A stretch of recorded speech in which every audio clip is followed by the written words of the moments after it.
You opened the message, stared at it, closed it, opened ChatGPT, typed the situation, copied the reply, sent it. You didn't think once. Think about when it started. It wasn't a big moment. It was a small one. A work email you didn't know how to begin. A text to someone you'd hurt and didn't know how to fix. Something uncomfortable that needed the right words. You tried, looked at the screen, nothing came out. So you opened ChatGPT just this once, read what it wrote. It sounded better than what you had, cleaner, safer, more complete. So you sent it. That was the first time. You didn't notice it was a decision. It just felt like solving a problem. The second time was easier, not because the situation was harder, because the first time worked. Your brain learned the pattern. Stuck. OpenAI. Relief. So the space between "I don't know what to say" and "Open ChatGPT" got shorter, then shorter again, until one day there was no space left at all.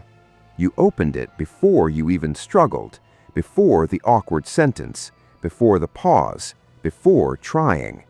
That's the part most people miss. AI didn't replace your thinking. You slowly stopped arriving first. The tool didn't force you to disappear. It just made avoiding effort feel frictionless. And once effort feels optional, your brain stops treating it like something worth practicing.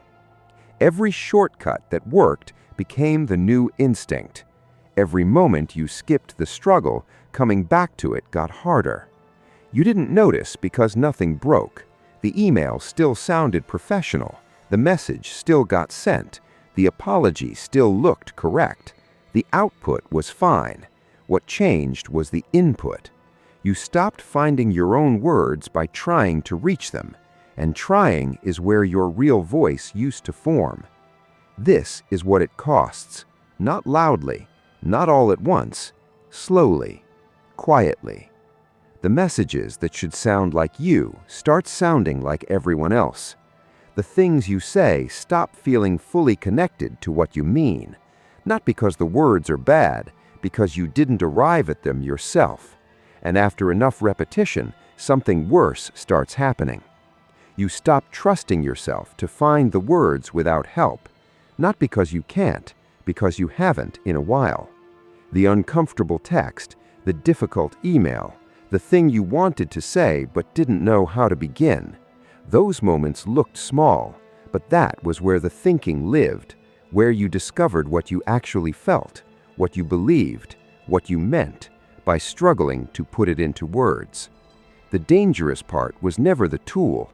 It was the version of you that stopped trying before opening it. That version didn't disappear all at once.